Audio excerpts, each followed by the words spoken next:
Are we ready? Yep. Okay, thank you. I'd like to call the council meeting to order. It is 6:45 on June 10th, 2025, and I'd like to welcome you all.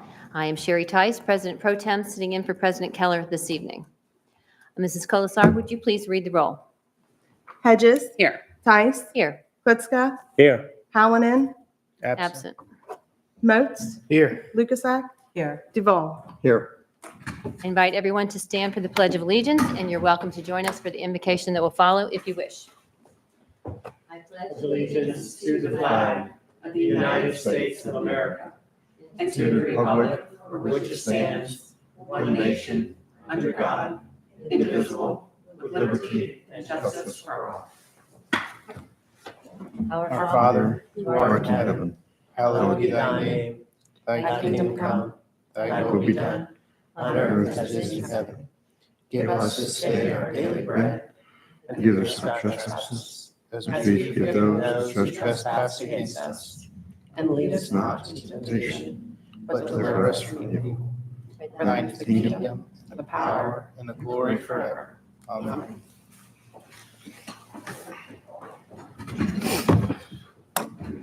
All right. This special meeting was called for the sole purpose of reading the legislation pertaining to the levy. To that end, I will accept a motion to dispense with items 4 through 9 on the agenda. Motion. Motion by Katie Hedges, second by Tom Kliska. All in favor, say aye. Aye. Anyone opposed? No. Okay. All right, so we'll move to the legislation portion. Mrs. Colasar, do we have any ordinances for a third reading this evening? No, we do not. Do we have any ordinances for a second reading? Yes, we do. Would you please read the title of the first ordinance?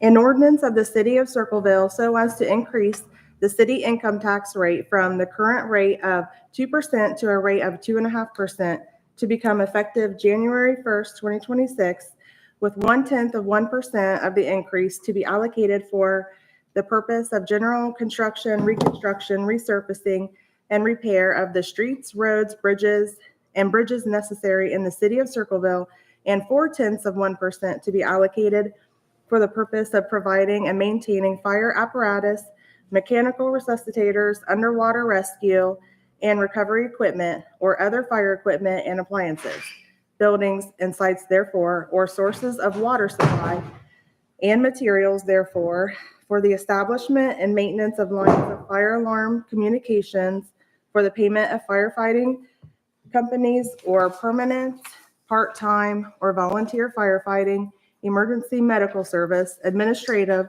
or communications personnel to operate the same, including the payment of any employer contributions required for such personnel under section 145.48 or 742.34 of the revised code for the purchase of ambulance equipment, for the provision of ambulance, paramedic, or other emergency medical services operated by a fire department or firefighting company, or for the payment of other related costs, to direct the Pickaway County Board of Elections to submit this ordinance to the electors of the city and declaring an emergency.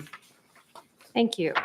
This ordinance was reviewed by the Finance Committee, chaired by Katie Logan Hedges. Thank you, President Pro Tem. This came out of the Finance Committee meeting on May 27th.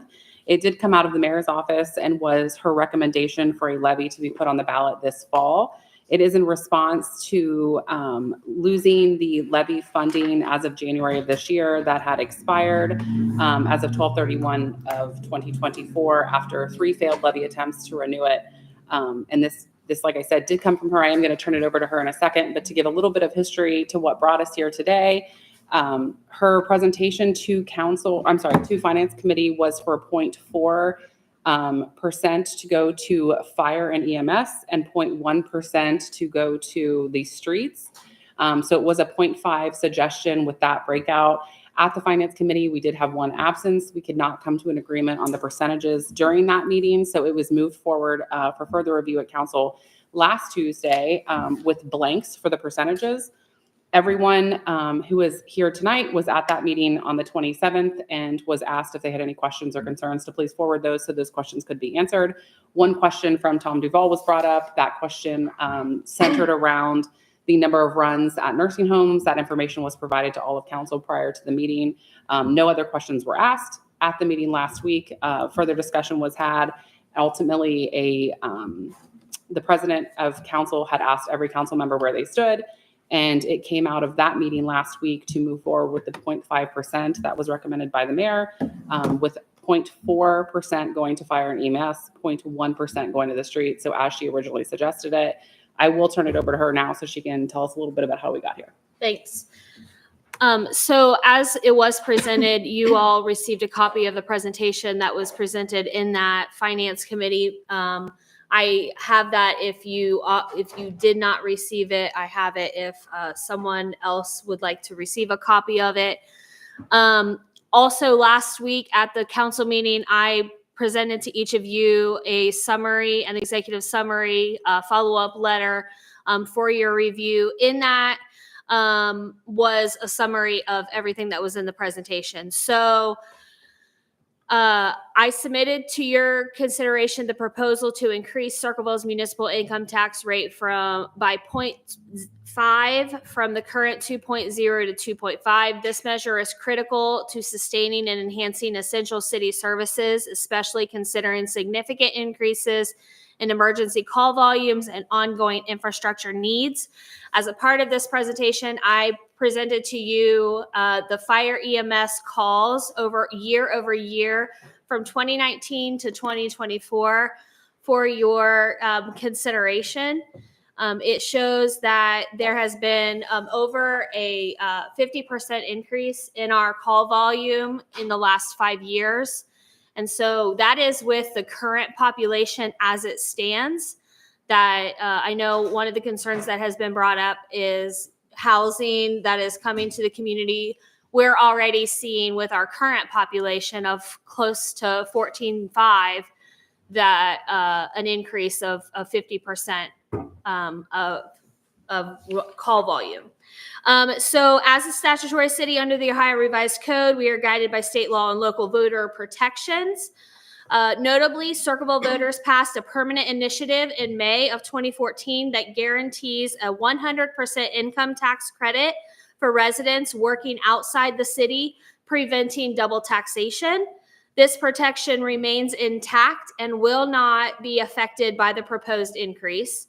The existing 2% is allotted primarily as follows. 81% of the original 1% goes to the general fund supporting city operations.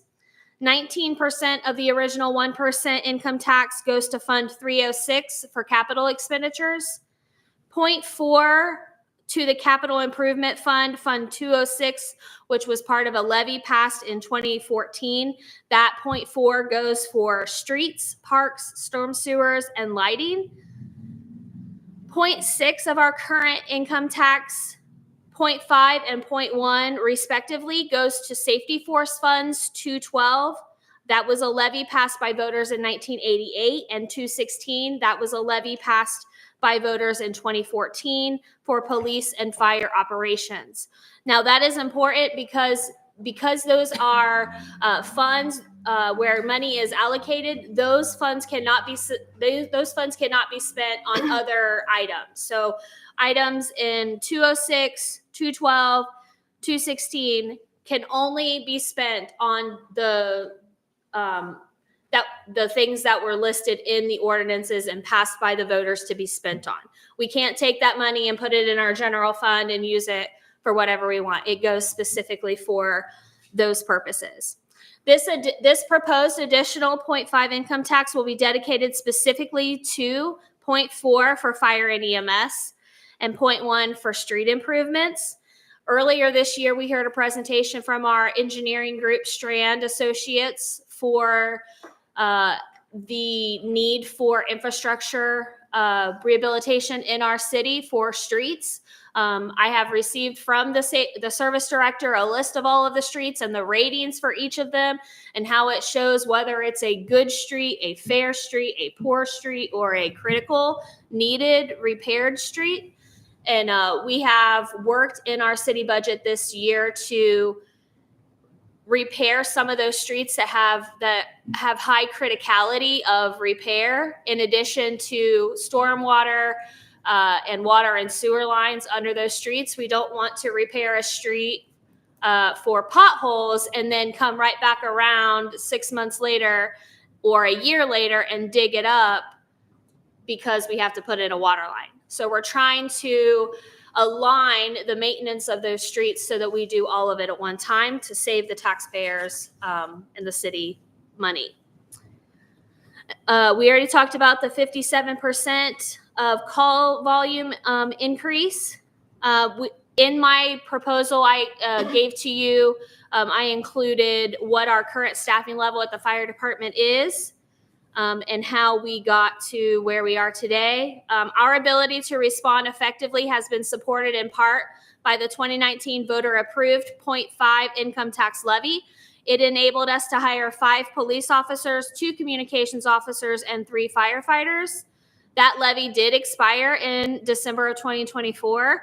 Additionally, the city received a FEMA SAFER grant of $1.56 million that allowed us to hire 6 additional firefighters in March of 2023. However, this grant does expire in March of 2026. The proposed increase is essential to maintain these positions and meet the growing public safety and infrastructure needs. In January, I mentioned the importance to focus on infrastructure. This was supported by the presentation given at the service committee. There are between 75 and 80 miles of roadway throughout the city. Based on today's cost, the city spends approximately $110,000 to repave a quarter mile of a road. For the same length of road, the city spends approximately $1.5 million to rebuild the road from the base to the driving surface. Base repair, curb and sidewalk repair, actual road width, environmental issues, and other factors can affect these numbers. So I'm asking City Council this evening to recommend this for a 3rd reading and then to be put forward at the Board of Elections for the voters in November of 2025. Thank you, Mayor Blanton. Is there any questions from council members or any discussion? Okay, I will entertain a motion to hold this for a 3rd reading. So moved by Audrey Lukasak, seconded by John Moats. Ms. Colasar, please call the roll. Hedges, Yes. Tice, Yes. Blitzka, Yes. Moats, Yes. Lukasak, Yes. Duval. And so the city of Circleville knows that we as a council speak as one voice. I give you an enthusiastic yes. Thank you. Okay, Mrs. Colasar, please read the title of the resolution. A resolution to submit to the electors at the general election to be held on the 4th day of November 2025, an ordinance to increase the city income tax rate from the current rate of 2% to a rate of 2.5% to become effective January 1st, 2026 by allocating 0.1% of the increase for the purpose of general construction, reconstruction, resurfacing, and repair of the streets, roads, and bridges necessary in the city of Circleville, and allocating 0.4% for the purpose of providing and maintaining fire apparatus, mechanical resuscitators, underwater rescue and recovery equipment, or other fire equipment and appliances, buildings and sites therefore, or sources of water supply and materials therefore, for the establishment and maintenance of lines of fire alarm communications, for the payment of firefighting companies or permanent, part-time, or volunteer firefighting, emergency medical service, administrative, or communications personnel to operate the same, including the payment of any employer contributions required for such personnel under Section 145.48 or 742.34 of the revised code, for the purchase of ambulance equipment, for the provision of ambulance, paramedic, or other emergency medical services operated by a fire department or firefighting company, or for the payment of other related costs to direct the Pickaway County Board of Elections to submit this tax ordinance to the electors of the city and declaring an emergency. Thank you. This companion resolution did come also from the Finance Committee, Mrs. Yep, and that's exactly what it is. It's just a companion resolution to allow it to actually go to vote in November. So everything said before exists for this as well. I have a motion to Yeah, hold I'll this make a for a motion to hold third it for a reading. third reading. Okay. A motion by Mrs. Hedges, seconded by Mr. Klitzka. Mrs. Colasar, please call the roll. Hedges. Yes. Tice. Yes. Blitzka. Yes. Moats. Yes. Lukasak. yes, Duval. Yes. Okay, motion carries. Mrs. Colasar, do we have any ordinances for first reading? No, we do not. Okay, that takes us to new business. Does anyone have any new business this evening that we need to discuss? Is there a motion to excuse Mr. Hallinan? So moved by Tom Duval, seconded by Audrey Lukasak. All in favor, say aye. Aye. Thank you. And I bless that, that concludes our business. Is there a motion to adjourn? John? By Tom Klitzka, seconded by John Boats. All in favor, say aye. Aye. Aye. Thank you for being with us. If you give us about 3 or 4 minutes, we will start our strategic planning meeting.